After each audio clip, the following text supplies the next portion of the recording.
Welcome back दोस्तों। अगर आप यहाँ तक पहुँच गए हो, इसका मतलब आप फार्मिंग को सीरियसली एक बिजनेस अपॉर्चुनिटी की तरह देख रहे हो। और यही सोच आज के टाइम में फार्मर्स को एवरेज से एक्स्ट्रा ऑर्डिनरी बनाती है। इस पार्ट 4 में हम बात करेंगे फ्यूचर रेडी फार्मिंग बिजनेसेस की, जो आज थोड़े नए लग सकते हैं, लेकिन आने वाले 5 से 10 सालों में इनकी डिमांड और वैल्यू दोनों काफी ज्यादा होने वाली है। चलिए स्टार्ट करते हैं। Number 1, exotic vegetable farming, non poly house, soil based. India के मेट्रो सिटीज में आज एक्सोटिक वेजिटेबल्स का क्रेज रैपिडली बढ़ रहा है। जुकीनी, ब्रोकली, लेटिस, केल, एस्पैरागस जैसे वेजिटेबल्स अब सिर्फ होटल्स तक लिमिटेड नहीं रहे। अगर आप सॉइल बेस्ड फार्मिंग के साथ सही वैरायटी और टाइमिंग फॉलो करते हो, तो ओपन फील्ड या बेसिक शेड नेट में भी एक्सोटिक वेजिटेबल्स ग्रो की जा सकती हैं। इस फार्मिंग का बिगेस्ट एडवांटेज है हाई सेलिंग प्राइस और repeat buyers. Restaurants, cloud kitchens और प्रीमियम कस्टमर्स डायरेक्टली फार्मर्स से परचेज करना प्रेफर करते हैं, जिससे मिडलमैन का रोल कम हो जाता है। Number 2, contract farming for corporates and brands. Contract farming एक ऐसा मॉडल है जिसमें पहले ही बायर फिक्स होता है, यानी आप फार्मिंग करते वक्त ये टेंशन नहीं लेते कि माल बिकेगा या नहीं।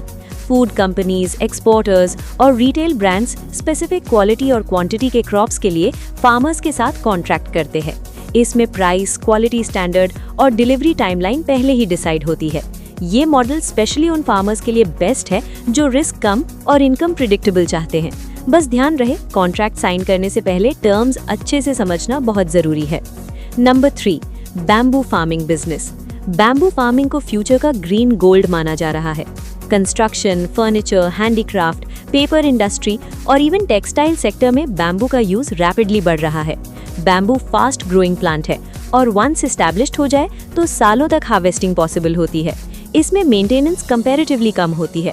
गवर्नमेंट भी बैम्बू फार्मिंग को प्रमोट कर रही है, स्पेशली रूरल एम्प्लॉयमेंट और इको फ्रेंडली प्रोजेक्ट्स के लिए। लॉन्ग टर्म सोचने वालों के लिए ये एक solid asset based farming business है। Number 4, nursery plant business, fruits, forest और ornamental plants. Nursery business farming और एंटरप्रेन्योरशिप का परफेक्ट मिक्स है। फ्रूट प्लांट्स, फॉरेस्ट सैपलिंग्स और लैंडस्केपिंग प्लांट्स की डिमांड हर साल बढ़ रही है। हाई क्वालिटी ग्राफ्टेड प्लांट्स और डिजीज फ्री सैपलिंग्स मार्केट में प्रीमियम प्राइस पर बिकते हैं। इस बिजनेस का सबसे बड़ा प्लस पॉइंट है हाई मार्जिन और लो space requirement.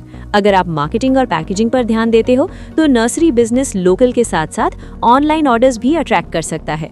Number 5, custom farming services, यानी फार्मिंग एज अ सर्विस। ये एक मॉडर्न कॉन्सेप्ट है जहां आप खुद फार्मिंग नहीं करते, बल्कि फार्मिंग सर्विसेज प्रोवाइड करते हो, जैसे land preparation, sowing, spraying, harvesting या ड्रिप इंस्टॉलेशन सर्विसेज।